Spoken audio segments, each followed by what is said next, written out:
بسم الله والصلاة والسلام على أشرف خلق الله محمد. وما بعد ندخل الموضوع. اليوم موضوع خطير فوق ما تعنيها الكلمة. اليوم بنقلب يعني فيسبوك ويوتيوب مثل يوميه، بنقلب فيسبوك ويوتيوب، شفت مشهد لا يرضي الله ولا رسوله.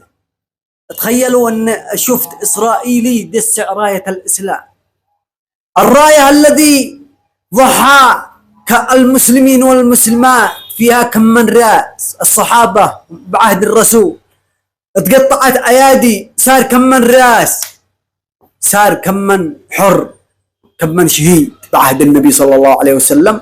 واليوم هذا أشوف ابن كلب إسرائيلي يدسع راية الإسلام. المشكلة أن هذه راية الإسلام هي علم السعودية الذي طبعوا مع إسرائيل. والمشكلة الكبرى أن هذه الراية راية الإسلام والمسلمين كان. فوالله العظيم لو انتوا تسكتوا على هذا المنكر ان ما عندكم نخوة ولا عندكم عروبة ولا انتوا عرب. تكلمنا المرة الأولى عن قضية فلسطين.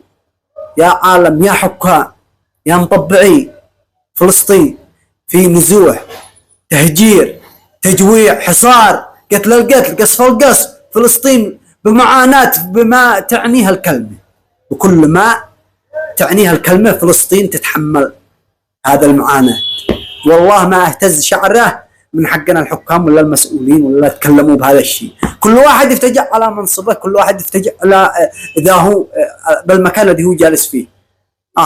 كل واحد يفتجع على نفسه.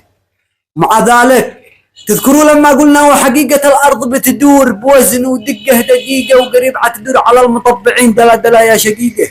تذكروا لما قلنا ومن حفر حفرها للغير عيقع فيها نديقه، ومن رضى بالسم الأخيه عيدي سمه ويذوقه. تذكروا الآن شوفوا نهايتكم يا فلسطين، يا سعودية ويا إمارة، شوفوا نهايتكم. شوفوا هذا الإسرائيلي بيدس. מה זה עמית? למה התחפשת?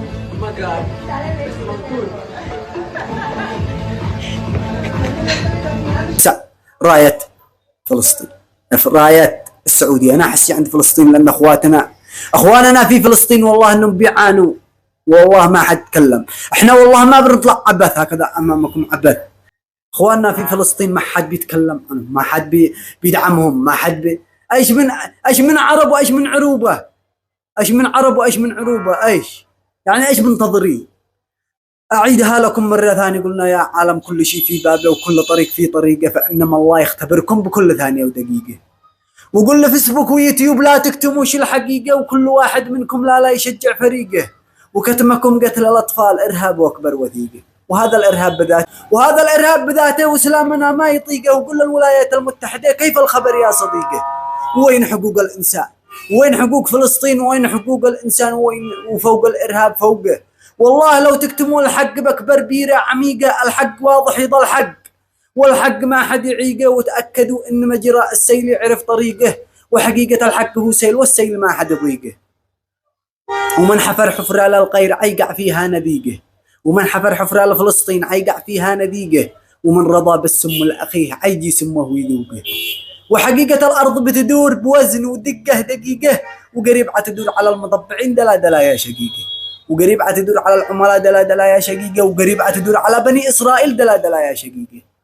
ومن رضى بقصف فلسطين وصدق للحميقة إسرائيل، قريب عيخسف مع إسرائيل ونهايتهم حريقة. ومن قتل شعب فلسطين ودمر بيته ورزقه، ولازم القاتل يقتل، أمر من الله الخليقة، ولازم القاتل يقتل، شرع من الله الخليقة. والله يهمل المطبع ومقصده النوبة حديقة، ويوم القيامة يتعذب ويحرق ويزداد شهيقة. ومن سكت على جرم إسرائيل وباع دينه ورفيقه وخان أرض فلسطين عيجي هالدور شنيقه. أختم ختامي بالصلاة على النبي بكلمة رقيقة، اللهم صل وسلم عليه أفضل الصلاة والتسليم. ويا ربنا اجعل لبني إسرائيل صعيقه. بحق هذا الأذان قبل ما نفطر دعوا من الله يجعل لبني إسرائيل صعيقه، هم من عاونهم ومن طبع معهم. يا رب تقبل. والذي عاد بين الزقعان نتنياهو شوقه للزقعة شوقه، نصوحتي لا تتهور، وحقيقة الزقعة بوقه.